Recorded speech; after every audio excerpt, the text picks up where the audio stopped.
Alright guys, so I'm going to walk you through the beginning steps to get into Revit and how to start building walls.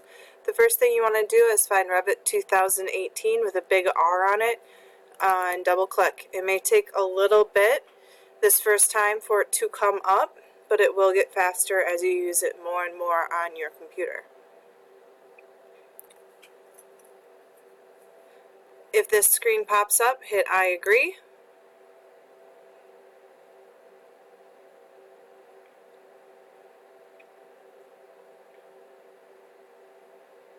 As you can see, mine is taking a while to load.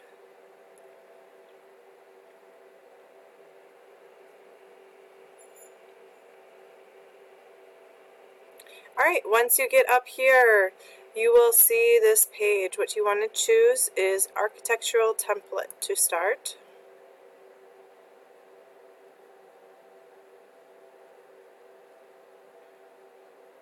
You are given a screen like this.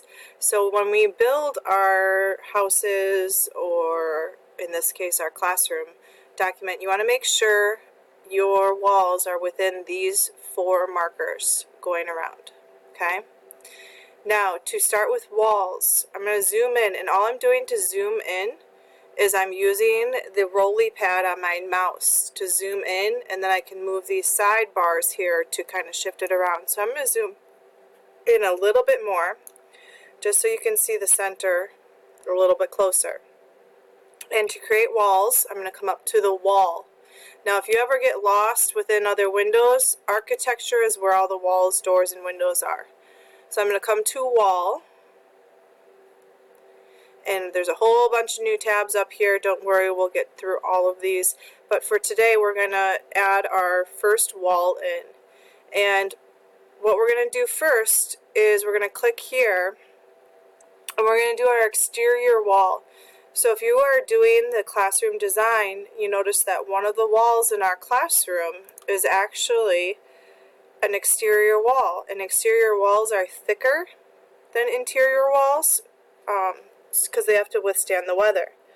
So what I'm going to do is I'm going to click once, and I'm going to drag down, and as I drag down, those numbers increase and decrease. And if I drag down straight and I stop and I haven't clicked again, if I start typing in my measurements, so let's say it's 45 feet 2 inches, so I typed it in, hit enter, and then it creates a wall that exact size. Now what Revit does is it'll automatically think you're going to create another wall right away using that same type of wall. Don't click again. What you're going to do is you're going to come all the way up to modify, and that gets rid of that swivel of another wall. Now we're going to create our interior walls. So we're going to come back to wall. We're going to hit the drop down, and we're going to find generic 8 inches. Now if you ever need to change any details about anything, you can always go to edit type, and you can always change the width of stuff, color, and that sort of stuff in the edit type, but for now we aren't doing that. So I've got my basic wall, generic 8 inches. I'm going to come to the corner here till I see a box. I'm going to click once. So it's just like SketchUp that you learned last year. You click once to set it. I'm going to pull it out, and I'm going to start typing in my measurements for that one. So, and again, I'm not using the same measurements that you guys got. I'm just writing in some different measurements. 40 feet 5 inches. And I hit enter, and then it made a 40-foot wall. If I drag this one up, you can see when it lines up with the other one. So if it's straight, it's going to give me a dotted line, and it lines up with the other one, and that's when I click. And then I'm going to bring it over till I get a red square, and I'm going to click again, and now I have my classroom walls.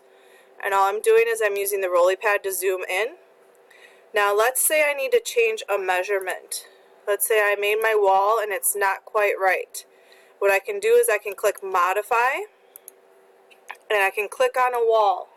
And once I click on a wall, I can change the measurement. So now I'm going to change this to 43 feet 3 inches, and I hit enter, and that just changed my wall. You also have the option to move this up and down, or you can move the arrows to modify them. I'm using the arrows on my keypad to modify where the wall is. So you can see I can keep modifying them afterwards.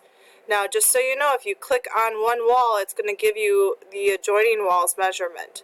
So you always look to see where these lines are and this measurement is, and that's the wall you are moving.